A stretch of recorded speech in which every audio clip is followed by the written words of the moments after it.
बच्चों, last lecture में हमने बहुत सारी चीज़ें जेनेटिक्स की टर्मिनोलॉजी को कंप्लीट किया था।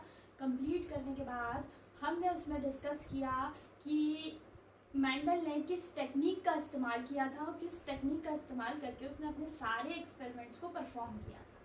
ठीक, इसके बाद आज हम शुरू करते हैं मेंडल के जो रिसर्च वर्क थी उसने किस वे में अपने वर्क को एक्सप्लेन किया था, अपने वर्क को जो है वो कंपाइल किया, उसके रिजल्ट्स के बारे में हम आज बात करेंगे। तो हम शुरू करते हैं वो चीज़। सबसे पहले हम स्टडी करेंगे इसमें मोनो हाइब्रिड क्रॉस। क्या पढ़ने वाले हैं हम इसमें? Mono hybrid cross. चलिए, मोनो हाइब्रिड क्रॉस, फिर से वही हम टर्मिनोलॉजी पर जाएंगे। Mono means one, hybrid means hybridization. ठीक है, मतलब हम इसमें क्या कर रहे हैं, हम इसमें मेंडल ने क्या किया एग्जैक्टली हमने नहीं किया, ये मेंडल के रिजल्ट्स हम पढ़ रहे हैं। तो मेंडल ने क्या किया कि एक बार में एक ही कैरेक्टर की स्टडी की। मतलब उसने क्या किया, वन पेयर ऑफ कैरेक्टर लिए, हाइट का उसने एक कैरेक्टर लिया, उस हाइट को देखा उसने, इसके दोनों ऑल्टरनेटिव जो हो सकते थे टॉल एंड डॉफ, इन दोनों को कंबाइन किया, इन दोनों को क्रॉसिंग करवाई। मतलब एक बार में एक ही कैरेक्टर को करने की कोशिश की। जब मेंडल ने जब एक ही कैरेक्टर को हाइब्रिड करवाया और उसके रिजल्ट्स को कंपाइल करने की कोशिश की, उसी को मोनो हाइब्रिड क्रॉस कहा गया। मतलब एक ऐसा क्रॉस जिसमें केवल और केवल हम one pair of contrasting character की स्टडी करेंगे। One pair of contrasting characters मतलब एक ऐसा पेयर जो एक दूसरे के बिल्कुल अपोजिट है, केवल और केवल वन पेयर। ठीक है, उसे कहा जाता है मोनो हाइब्रिड क्रॉस। तो मेंडल ने मोनो हाइब्रिड क्रॉस के एक्सप्लेनेशन में क्या कहा, मेंडल ने बताया कि भाई उसने एक प्लांट लिया जो कि था प्योर टॉल, जिसका जीनोटाइप था कैपिटल टी कैपिटल टी। उसकी क्रॉसिंग करवाई उसने प्योर डॉर्फ प्लांट से। किससे करवाई भाई? Pure dwarf plant. तो कैरेक्टर हमारा या ट्रेट हमारा जो था वो क्या था, वो था हमारा हाइट। ठीक, तो कैरेक्टर क्या था, ट्रेट क्या था, जीन किस चीज का हम ले रहे हैं, तो जीन हम ले रहे हैं हाइट का। और ये जो दो फॉर्म आपको दिख रहे हैं ये इसके ऑल्टरनेटिव फॉर्म्स हैं, मींस एकदम कॉन्ट्रास्टिंग है, एक दूसरे के अपोजिट है। ये प्योर टॉल प्लांट है, तो ये प्लांट कैसा है, प्योर डॉर्फ प्लांट है। ये कंप्लीट लंबा पौधा है और ये एक बोना पौधा है। इसकी क्रॉसिंग जो है वो मेंडल ने करवाई। ठीक, यहाँ से मतलब इस चीज को हम पेरेंटल जनरेशन कह सकते हैं। तो पहली जनरेशन, ये सारी डेफिनेशंस मैं आपको समझा चुकी हूँ। जहां से हम मदर और फादर या मेल और फीमेल शुरुआत करेंगे हम क्रॉसिंग की, वही जनरेशन हमारी पेरेंटल जनरेशन कहलाएगी। ठीक, तो ये हुई हमारी, आप चाहें तो इसे मेल मानिए और इसे फीमेल मानिए। क्लियर? हमें इन दोनों कॉन्ट्रास्टिंग कैरेक्टर्स की क्रॉसिंग कराएंगे हम। अब इसके बाद क्या होगा भाई, ये जो है ये फॉर्म करेंगे जीन्स को, सॉरी गैमीट्स को। यहाँ पर होगा गैमीट फॉर्मेशन। और आप जानते हैं कि गैमीट्स का फॉर्मेशन कैसे होता है, by the process of meiosis. Meiosis के प्रोसेस से गैमीट का फॉर्मेशन होगा। भाई जहां भी, ध्यान से देखिए, ये होमोजाइगस है, ये भी होमोजाइगस है। जहां भी आपको जीन होमोजाइगस दिखता है, आप सीधे गैमीट फॉर्मेशन के टाइम पर उसे आधा कर दीजिए। क्या हुआ भाई, इसका गैमीट बनेगा कैपिटल टी और इसका गैमीट बनेगा स्मॉल टी। क्लियर है? इसका गैमीट क्या बना, कैपिटल टी, और इसका गैमीट क्या बनेगा, स्मॉल टी। क्यों हमने एक लिया, क्योंकि मियोसिस में आप जानते हैं नंबर ऑफ क्रोमोसोम्स आधे हो जाते हैं। तो यहाँ पर भी क्या हुआ, गैमीट का फॉर्मेशन हुआ, तो ये आधा आधा डिवाइड हो जाता है। अब दोनों में से कोई भी टी जाए, होमोजाइगस कंडीशन में दोनों में से कोई भी टी ट्रांसफर होगा तो सेम ही ना। चाहे आप इस वाले टी को भेज दीजिए, चाहे आप इस वाले टी को भेज दीजिए, जाएगा तो कैपिटल टी। कैरेक्टर तो सेम ही ट्रांसफर होने वाला है। क्लियर? तो जब भी आपको होमोजाइगस कंडीशन मिलती है तो आप सीधे गैमीट फॉर्मेशन में उसका आधा कर सकते हैं। क्लियर? अब इसके बाद क्या होगा भाई, इन दोनों का होगा फ्यूजन, मींस फर्टिलाइजेशन परफॉर्म होगा। और फर्टिलाइजेशन परफॉर्म होने पर कैपिटल टी और स्मॉल टी कंबाइन हो जाएंगे, कंबाइन होकर बनेगी हमारी पहली जनरेशन, जिसे हम F1 जनरेशन कहेंगे। क्लियर? तो ये जनरेशन हमारी क्या कहलाई? F1 generation. अब इस जनरेशन, यहाँ पर मेंडल को जब F1 जनरेशन मिली तो उसने इन सारे प्लांट्स को एनालाइज किया, और एनालाइज करने के बाद उसे मिलता है कि सारे के सारे प्लांट्स कैसे थे? All plants are tall. सारे प्लांट कैसे थे? लंबे थे। कोई भी प्लांट उसे बोना या छोटा नहीं मिला। क्लियर? मतलब देखिए उसको कौन सी, उसने दोनों होमोजाइगस कंडीशंस इस्तेमाल की थी। पैरेंटल जनरेशन में होमोजाइगस कंडीशन थी, लेकिन F1 जनरेशन में उसे हेटेरोजाइगस कंडीशन मिली। मतलब जो जीन उसे मिला वो कैसा मिला? Heterozygous gene. और ये हेटेरोजाइगस जीन सारे के सारे कैसे थे? लंबे थे। सारे प्लांट जो है वो टॉल प्लांट, सारे प्लांट टॉल थे। क्लियर? तो अब इसके बाद मेंडल भाई कहाँ, एक ही जनरेशन तक वो नहीं रुके थे, उन्होंने आगे अपनी वर्क को आगे बढ़ाया। वर्क को आगे बढ़ाने के बाद इन्होंने करवाई सेल्फिंग। ये चीज़ है बच्चों मैं पहले भी समझा चुकी हूँ। सेल्फिंग कराई, और इस सेल्फिंग किस किस के बीच हुई भाई? F1 जनरेशन की सेल्फिंग F1 जनरेशन के साथ ही कराई। अब देखिए भाई, अब हमें क्या मिल रहा है? हेटेरोजाइगस कंडीशन मिल रही है। कैसी कंडीशन मिल रही है? Heterozygous condition. तो हेटेरोजाइगस कंडीशन में क्या हम आधा कर सकते हैं? सोचिए, लगाओ दिमाग, क्या हम आधा कर सकते हैं? हम आधा नहीं कर सकते, क्योंकि दोनों अलग अलग हैं। अगर कैपिटल T ट्रांसफर होगा तो एक अलग चीज होगी, और स्मॉल t ट्रांसफर होगा तो एक अलग चीज होगी। लेकिन जाएगा दोनों में से कोई एक, दोनों नहीं जा सकते। क्लियर? जाएगा दोनों में से कोई एक, दोनों ट्रांसफर नहीं हो सकते। तो गैमीट का फॉर्मेशन यहाँ पर कैसा बनेगा भाई? दो गैमीट बनेंगे, एक बनेगा कैपिटल T और दूसरा बनेगा हमारा स्मॉल t। यहाँ पर भी दो गैमीट हमारे फॉर्म होंगे, कैपिटल T और स्मॉल t। तो यहाँ पर एक गैमीट ये बन गया, मतलब टोटल नंबर ऑफ गैमीट्स जो थे वो हमारे कौन से हो गए? हमारे दो गैमीट जो है वो फॉर्म हो गए। अब इन्हें हम क्या करेंगे भाई? गैमीट्स जो हैं अब प्यूनेट स्क्वायर का इस्तेमाल करेंगे हम इनको फॉर्म करने के लिए, प्रोजेनिस को फॉर्म करने के लिए। तो प्यूनेट स्क्वायर फॉर्म करते हैं भाई।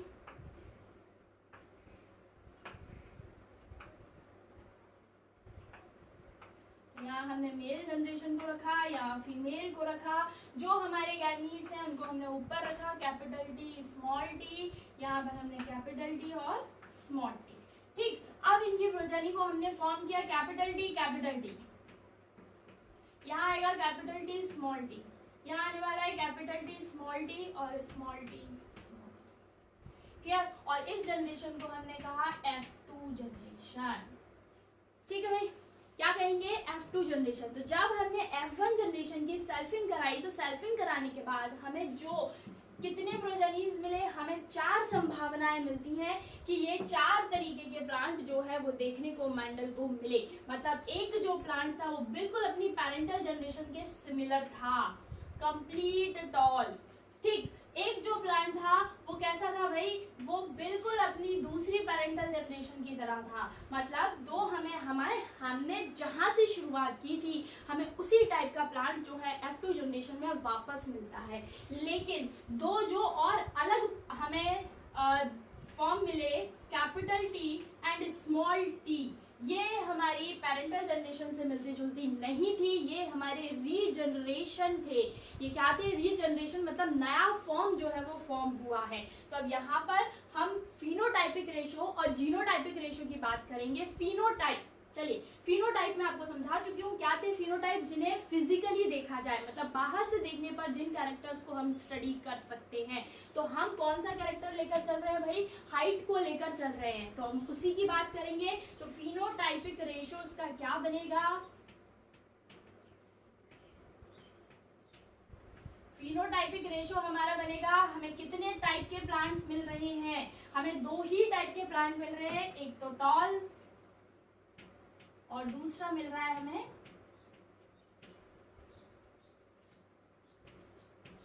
डॉर्फ।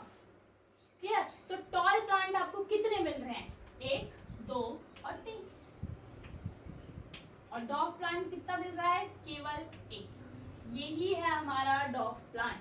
आपको बताया था कि रिसेसिव जीन जो है वो अपना एक्सप्रेशन देगा, लेकिन कब देगा, जब वो होमोजाइगस कंडीशन में होगा। क्लियर, जब वो होमोजाइगस कंडीशन में होगा तब वो अपना एक्सप्रेशन देगा। देखिए यहाँ से हमारे दो कैपिटल टी स्मॉल टी दो अलग अलग ट्रेड्स हम लेकर चले थे, एक लंबा था तो एक बोना था। दोनों को लेकर चले तो F1 जनरेशन में हमें क्या मिला, F1 जनरेशन में केवल और केवल एक ही कैरेक्टर था जिसने अपना एक्सप्रेशन दिया, और दूसरा जो कैरेक्टर था उसने अपना एक्सप्रेशन नहीं दिया। क्लियर, तो जिसने अपना एक्सप्रेशन दिया उस कैरेक्टर को कहा गया डोमिनेंट कैरेक्टर। क्या कहा गया, डोमिनेंट कैरेक्टर।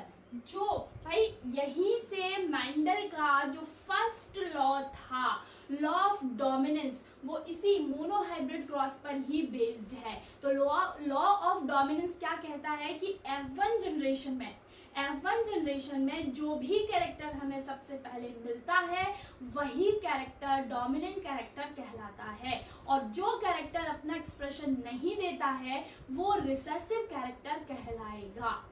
ठीक, तो F1 जनरेशन में जिस कैरेक्टर का एक्सप्रेशन होगा, जो अपना प्रेजेंस शो करेगा, वही डोमिनेंट कैरेक्टर होगा। याद कीजिए मैंने आपको 7 कैरेक्टर्स की वो एक बड़ी सी टेबल जो ड्रॉ कराई थी जिसमें हमने लिखा था डोमिनेंट एंड रिसेसिव कैरेक्टर। तब कहा था कि इसी कैरेक्टर को हम डोमिनेंट क्यों कह रहे हैं, उसका रीजन है हमारा मोनोहाइब्रिड क्रॉस और लॉ ऑफ डोमिनेंस। तो लॉ ऑफ डोमिनेंस क्या कहता है, लॉ ऑफ डोमिनेंस कहता है कि F1 जनरेशन में जो भी कैरेक्टर आपको मिलेगा, जो भी कैरेक्टर अपना एक्सप्रेशन देगा वही कैरेक्टर डोमिनेंट कैरेक्टर कहलाएगा, और जो कैरेक्टर अपना एक्सप्रेशन नहीं दे रहा है वो कैसा होगा, रिसेसिव कैरेक्टर कहलाएगा।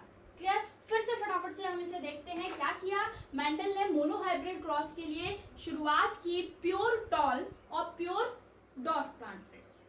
प्योर मतलब होमोजाइगस टॉल और होमोजाइगस डॉफ प्लांट से उसने शुरुआत की। गैमीट का फॉर्मेशन हुआ, हाफ कर दिया हमने गैमीट, इसके बाद इनका फ्यूजन होगा। फ्यूजन होने के बाद हमें जो जनरेशन मिली वो जनरेशन हमारी क्या थी भाई, F1 जनरेशन कहलाई, जिसमें हमें सारे के सारे प्लांट जो हैं वो टॉल प्लांट्स मिले। मतलब सारे प्लांट कैसे थे, लंबे थे, कोई भी प्लांट बोना नहीं मिला। तो क्लियर है। फिर इसके बाद हमने F1 जनरेशन की सेल्फिंग कराई। सेल्फिंग कराने के बाद हमें हेटेरोजाइगस कंडीशन मिली। तो हेटेरोजाइगस कंडीशन में हम कभी भी गैमीट्स को आधा नहीं कर सकते, हम दोनों गैमीट्स को जाएगा गैमीट एक ही, भाई चारों ट्रांसफर नहीं हो सकते हैं, आप इस बात का ध्यान रखिए, जाएगा गैमीट एक ही, लेकिन भाई दोनों में से जा तो कोई भी सकता है ना, तो इसीलिए हम दोनों गैमीट्स को साथ में लेकर चलेंगे। दोनों गैमीट्स को जब हमने प्यूनिट स्क्वायर में रखा तो हमें 4 प्रोजेनीज मिलती हैं, 4 कंडीशन मिलती हैं कि इस तरीके के प्लांट जो है वो हमें 4 टाइप के प्लांट्स मिले, जिसमें से 2 प्लांट हमारे पेरेंटल जनरेशन थी और जो 2 थे वो हमारे नए जनरेशन थे, रिफॉर्मेशन था, दोबारा से फॉर्म हुए, नए तरीके से फॉर्म हुए।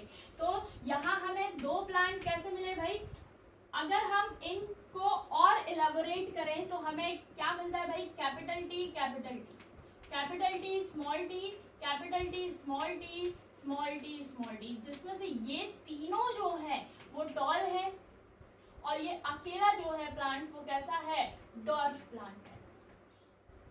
क्लियर, तो यहाँ हमारा फिनोटाइपिक रेशियो क्या बनता है, फिनोटाइपिक रेशियो हमारा बनता है टॉल का रेशियो हमने डॉफ प्लांट के साथ निकाला और वो रेशियो हमें 3:1 मिलता है। चलिए अब इसी के साथ हम जरा जीनोटाइपिक रेशियो की बात करते हैं। जीनोटाइपिक रेशियो मतलब क्या हो गया, जीन्स के लेवल पर जाकर हमें बात करनी है कि जीन्स किस किस टाइप के जीन्स हमें मिले हैं F2 जनरेशन में। तो देखिए भाई हमें कितने टाइप के जीन मिले, पहला टाइप मिला हमें कैपिटल टी, दूसरा टाइप हमें मिलता है स्मॉल टी और एक टाइप हमें मिलता है कैपिटल टी और स्मॉल टी। क्लियर है ये, और ये हमें 1 मिलता है, मतलब इसका नंबर कितना है 1, इसका नंबर कितना है 1 और इसका नंबर है हमारे पास 2, मतलब एक ये हो गया, एक ये हो गया, ये 2 हो गए और एक हमें ये मिलता है। क्लियर, तो जीनोटाइपिक रेशियो हमारा क्या हो जाएगा, capital T ratio capital T small T ratio small T small. Clear, तो ये हमारे पास था 1, ये था 2 और ये था 1। तो रेशो हमारा क्या हो गया 1:2:1। तो ये हुआ हमारा जीनोटाइपिक रेशो, मतलब हमें कितने टाइप के जीन्स मिले, ठीक, कितने डिफरेंट टाइप के जीन्स मिले। तो जितने भी डिफरेंट 2 मिलते हैं तो हम 2 का रेशो लेते हैं, 3 मिलते हैं 3 का रेशो मिलते हैं, लेकिन हमें मैक्सिमम 4 कंडीशंस मिलेंगी, 4 टाइप के प्लांट्स मिलेंगे, इससे ज़्यादा और ना ही इससे कम मिलने की कोई पॉसिबिलिटी नहीं है। आप कितना भी ट्राई कीजिए, इसके अलावा कोई भी कंडीशन, कोई भी पॉसिबिलिटी नहीं बनती है। I hope mono hybrid cross आपको समझ आया होगा। क्या किया मेंडल ने, प्योर डॉर्फ और प्योर टॉल प्लांट की आपस में क्रॉसिंग कराई और उसी से उसने अपने लॉज को एक्सप्लेन करने की कोशिश की। एग्जैक्टली कहा जाए तो मेंडल ने जो 3 लॉ दिए थे, law of dominance, law of segregation and law of independent assortment, ये तीनों लॉ जो है वो एग्जैक्टली मेंडल ने नहीं दिए थे। बिल्कुल सही सुना आपने, मेंडल ने ये लॉ नहीं दिए थे। जब मेंडल के वर्क की या मेंडल की डिस्कवरी की रीडिस्कवरी की गई थी 1900 में, तब कार्ल कॉरिन्स नाम के साइंटिस्ट ने इन 3 नियमों को मेंडल के रिजल्ट्स के बेसिस पर बनाया था। मेंडल एग्जैक्टली इन तीनों लॉज को देकर कभी भी नहीं गए। क्लियर? तो मेंडल ने केवल डायहाइब्रिड और मोनोहाइब्रिड क्रॉसेस की बात की है, उसने अपने 3 लॉज की बात नहीं की। केवल उनके कंक्लूजन के बेस पर कार्ल कॉरिन्स नाम के साइंटिस्ट ने, जिसने रीडिस्कवरी की थी मेंडलिज्म की, उसने मेंडल के कंक्लूजन के बेसिस पर इन तीनों लॉज को बनाया। केवल मेंडल ने खुद इन तीनों नियमों को नहीं दिया था। तो भाई मोनोहाइब्रिड क्रॉस से हमारे 2 जो लॉ हैं वो एक्सप्लेन किए जा सकते हैं। तो भाई उन दोनों लॉज को हम मोनोहाइब्रिड क्रॉस पढ़ ही चुके हैं, तो साथ में उन लॉज को भी हम खत्म करते हैं। तो हमने क्या पढ़ा भाई, मेंडल ने स्टार्ट किया कैपिटल टी की क्रॉसिंग स्मॉल टी से करवाई थी, और फिर हमने गैमीट्स का फॉर्मेशन किया कैपिटल टी और स्मॉल टी, फिर इसके बाद इनका फ्यूजन हुआ और हमें कैपिटल टी स्मॉल टी मिलता है। ठीक है, this is our F1 generation, this is our parental generation, ये F1 जनरेशन हो गया, ये हमारे गैमीट्स हो गए। चलिए यहां से बनता है हमारा first law, law of dominance. तो लॉ ऑफ डोमिनेंस क्या कहता है, F1 जनरेशन में, जो मैं अभी भी पहले भी आपको एक्सप्लेन किया है जस्ट थोड़ी देर पहले ही, क्या कहता है कि F1 जनरेशन में, देखिए आप ध्यान से सुनिए, हमने 2 कैरेक्टर लिए थे बच्चों, एक था टॉल, ये था डॉर्फ, ठीक है, टॉल और डॉर्फ, लेकिन यहाँ हमें केवल और केवल एक ही कैरेक्टर विजुलाइज हुआ, 2 अलग अलग लिए थे। मतलब दोनों, अगर हम फीमेल प्लांट डॉर्फ लेते हैं और मेल प्लांट टॉल लेते हैं तो दोनों ही कैरेक्टर ट्रांसफर हो रहे हैं, लेकिन एक्सप्रेशन केवल एक ही कैरेक्टर दे रहा है, दोनों नहीं दे रहे। तो जो एक कैरेक्टर अपने एक्सप्रेशन दे रहा है वो कैरेक्टर है टॉल। तो इस कैरेक्टर को क्या कह दिया गया कि it is a dominance character. क्या कह दिया गया, it is our dominance character. और जो दूसरा बेचारा स्मॉल टी था जिसने एक्सप्रेशन नहीं दिया, उसका क्या, दैट इज रिसेसिव कैरेक्टर। तो क्या हो गया हमारा फर्स्ट लॉ कि F1 जनरेशन में एक कैरेक्टर अपना एक्सप्रेशन देता है और वही एक कैरेक्टर, वही एक सिंगल कैरेक्टर जो है वो डोमिनेंट कैरेक्टर कहलाता है। क्लियर है, वही कैरेक्टर क्या होगा, डोमिनेंट कैरेक्टर होगा, और जो अपना एक्सप्रेशन नहीं देता है वो रिसेसिव कैरेक्टर कहलाएगा। क्लियर, जो अपना एक्सप्रेशन नहीं देता है वो कैरेक्टर हमारा रिसेसिव कैरेक्टर कहलाता है।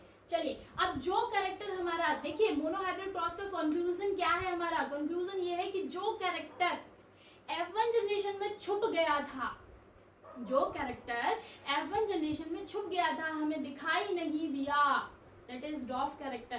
क्लियर, जो हमें दिखाई नहीं दिया वो F2 जनरेशन में हमें वापस लौटता हुआ नजर आता है। तो चलते हैं हम अपनी F2 जनरेशन के बाद से आगे बढ़ाते हैं, इसको मैं हटा देती हूँ। चलिए, हाँ, तो हमने अगला स्टेप हमारा क्या था, अगला स्टेप था हमारा सेल्फिंग, कैपिटल टी की क्रॉसिंग कैपिटल टी से कराया, हमें 2 गैमीट्स गैमीट्स मिले, capital T small T, capital T and small T. Clear? इसको हमने रखा एक पी यूनिट स्क्वायर में। अब आपको शायद समझ में आ गया होगा कि पी यूनिट स्क्वायर में आपको पहले समझाया था कि इसका क्या इंपॉर्टेंस है। बहुत सिंपल तरीका है अपनी प्रोजेनीज को एक्सप्लेन करने का, और हम बहुत ही सिंपल तरीके से इसको एक्सप्लेन कर पाते हैं। Capital T small T, capital T and small T. हाँ भाई, capital T capital T, capital T small T, capital T small T, capital T sorry small T small T. ये बार बार सुनना पड़ेगा, कैपिटल स्मॉल। तो ये चीज़ें आपको बहुत ज़्यादा ध्यान रखनी पड़ेंगी, क्योंकि कैपिटल स्मॉल लेटर्स का बहुत इंपॉर्टेंस है यहाँ पर। ठीक, तो ये हो गई हमारी F2 जनरेशन। अब देखिए ध्यान से, तो जो कैरेक्टर हमारा F1 जनरेशन में बेचारा छुप गया था, उसने अपना एक्सप्रेशन F2 जनरेशन में दे दिया। क्लियर? तो मोनोहाइब्रिड क्रॉस का कंक्लूजन क्या हुआ? मोनोहाइब्रिड क्रॉस का कंक्लूजन ये हुआ कि जो कैरेक्टर छुप गया F1 जनरेशन में, कोई बात नहीं, बट वो अगली जनरेशन में अपना एक्सप्रेशन जरूर देगा, कहीं नहीं गया है, दिखेगा। क्लियर? वो अगली जनरेशन में ट्रांसफर होगा और रिसेसिव फॉर्म में वो अपना एक्सप्रेशन जो है वो जरूर देगा। चलिए, तो यहाँ हमारा खत्म हुआ था लॉ ऑफ डोमिनेंस। ठीक है भाई, लॉ ऑफ डोमिनेंस आपको समझ आया होगा। अब हम आगे बात करते हैं अगले लॉ की, वो है law of segregation. Law of segregation का मतलब क्या है? सेपरेशन, अलग अलग हो जाना, बढ़ जाना, डिवाइड हो जाना। क्लियर? तो लॉ ऑफ सेग्रीगेशन को लॉ ऑफ सेग्रीगेशन क्यों कहा गया? क्योंकि इसमें क्या हुआ भाई, F2 जनरेशन में जब हमने सेल्फिंग कराई तो इसके जो गैमीट्स थे वो क्या हो गए? अलग अलग हो गए। गैमीट जो थे वो एक दूसरे से क्या हो गए भाई? सेपरेट हो गए, अलग अलग हो गए, जिसके कारण जो कैरेक्टर F1 जनरेशन में नहीं दिखा, वो कैरेक्टर हमें F2 जनरेशन में मिल गया। इसीलिए इस लॉ को लॉ ऑफ सेग्रीगेशन भी कहा जाता है। ठीक है, अब ये जो टी है वो इसके साथ भी जा सकता है, ये जो टी है वो इसके साथ भी जा सकता है, ये इसके साथ भी जा सकता है, और ये इसके साथ भी जा सकता है। ये कंप्लीटली फ्री है किसी भी साथ। भाई देखिए, जीन जब आगे एक जनरेशन से दूसरी जनरेशन में ट्रांसफर होगा, वो हमेशा पेयर में होगा। हम पहले भी डिस्कस कर चुके हैं, हमेशा पेयर में होगा। तो एक यहाँ से जाएगा तो दूसरा यहाँ से जाएगा ही, अकेला कभी ट्रांसफर नहीं होगा। क्लियर है? ऐसा कभी नहीं होगा कि एक टी जो है, ये वाला टी मेल का चला गया और यही टी जो है वो मेल से चला गया, कभी नहीं होगा। एक मेल से तो दूसरा फीमेल से ही ट्रांसफर होगा, फिक्स है ये। क्लियर? तभी तो कैरेक्टर मदर और फादर से मिलेंगे। अगर ऐसा हुआ तो सारे कैरेक्टर, सारे जीन्स जो है वो फादर के ट्रांसफर हो जाएंगे, मदर का कोई कैरेक्टर ट्रांसफर ही नहीं होगा। तो ये पॉसिबल नहीं है। क्या होगा भाई, यहाँ गैमीट जो है वो क्या हो गए? एक दूसरे से सेपरेट हो गए, डिवाइड हो गए, अलग अलग हो गए। That's why we call its law of segregation, divide हो जाना। और इस स्टेज पर ये सारे गैमीट जो हैं वो बिल्कुल प्योर फॉर्म में होते हैं। किस फॉर्म में होते हैं? प्योर फॉर्म में होते हैं। इसीलिए इस लॉ को प्यूरिटी ऑफ गैमीट्स भी कहा जाता है, law of purity of gametes भी कहते हैं। क्लियर? या फिर आप ये कह सकते हैं कि जिस जायगोट का फॉर्मेशन हुआ है, जैसे जायगोट ही तो कहेंगे भाई, इसके बाद फ्यूजन के बाद जो चीज हमें मिलती है उसे जायगोट ही कहते हैं। ठीक है, तो यहाँ क्या हो रहा है, जो हमारा जायगोट फॉर्म हुआ है, इसके पास जो जीन गया है, उस जीन की क्या हो गई है? स्प्लिटिंग हो गई है, टूट गया है। समझ में आया ना? क्लियर है? क्या था लॉ ऑफ सेग्रीगेशन? कि भाई F2 जनरेशन में, देखिए F1 जनरेशन में हमें केवल और केवल एक कैरेक्टर मिला। ठीक, F2 जनरेशन में क्या हुआ? जो हमने सेल्फिंग कराई उसमें जो जीन्स थे वो आपस में डिवाइड हुए, प्योर फॉर्म में बढ़ गए। प्योर फॉर्म में बढ़ने के बाद इन्होंने F2 जनरेशन में जो कैरेक्टर F1 में छिप गया था, उसने अपना एक्सप्रेशन F2 जनरेशन में दे दिया। और हमें फिनोटाइपिक रेशो जो मिलता है, फिनोटाइपिक रेशो हमें मिला, कितना मिला भाई? 3:1। और जो जीनोटाइपिक रेशो हमें मिलता है वो हमें मिलता है 1:2:1। ये था मेंडल का रिजल्ट कि भाई मोनोहाइब्रिड क्रॉस में हमें फिनोटाइपिक रेशियो 3:1 मिलेगा और जीनोटाइपिक रेशियो हमें 1:2:1 मिलेगा। क्लियर है? हमने मोनोहाइब्रिड क्रॉस को कंप्लीट कर लिया है, प्लस दोनों लॉ जो कि मोनोहाइब्रिड क्रॉस पर ही डिपेंडेंट है, मतलब इन्हीं से ही इनको डिस्कवर किया गया है, उनकी भी स्टडी हमने कर ली है। फटाफट लॉ ऑफ डोमिनेंस क्या हुआ? F1 जनरेशन में जो कैरेक्टर F1 जनरेशन में जिस कैरेक्टर का एक्सप्रेशन होगा, जो अपना एक्सप्रेशन अपनी प्रेजेंट बोलेगा या अपना प्रेजेंस दिखाएगा, वही कैरेक्टर डोमिनेंट होगा, और जो अपना एक्सप्रेशन नहीं देगा वो रिसेसिव होगा। लॉ ऑफ सेग्रीगेशन क्या हुआ? जो कैरेक्टर F1 जनरेशन में छुप गया था वो कैरेक्टर F2 जनरेशन में गैमीट्स के प्योर होने के कारण या सेग्रीगेट होने के कारण F2 जनरेशन में अपना एक्सप्रेशन जरूर देता है। तो यहाँ पर रिसेसिव छुप गया था, जो कि इस डॉर्फ फॉर्म में होमोजाइगस कंडीशन में इस रिसेसिव कैरेक्टर ने अपना एक्सप्रेशन दिया है। क्लियर है? तो इस तरीके से हमारे दोनों लॉ जो हैं वो मोनोहाइब्रिड क्रॉस पर डिपेंडेंट है, वो कंप्लीट होते हैं। चलिए, तो ये हुआ आज की बात। हमने आज मोनोहाइब्रिड, भाई ये मत सोचिए हमने बहुत कम पढ़ा है, हमने बहुत बड़े सेक्शन को एक छोटे से टाइम पीरियड में कंप्लीट किया है। हमने मोनोहाइब्रिड क्रॉस को पढ़ा, हमने लॉ ऑफ डोमिनेंस को पढ़ा, हमने लॉ ऑफ सेग्रीगेशन को पढ़ा। 3 चीजें आज हमने कंप्लीट की है जो एक ही चीज पर डिपेंडेंट है भाई। ठीक, बाकी का डायहाइब्रिड क्रॉस हम आगे डिस्कस करेंगे, और उस पर डिपेंडेंट तीसरा लॉ भी हम कल अगले लेक्चर में डिस्कस करते हैं। तब तक इसे देखते रहिए और बार बार देखो, जिससे जल्दी ज्यादा से ज्यादा समझ में आए। Thank you.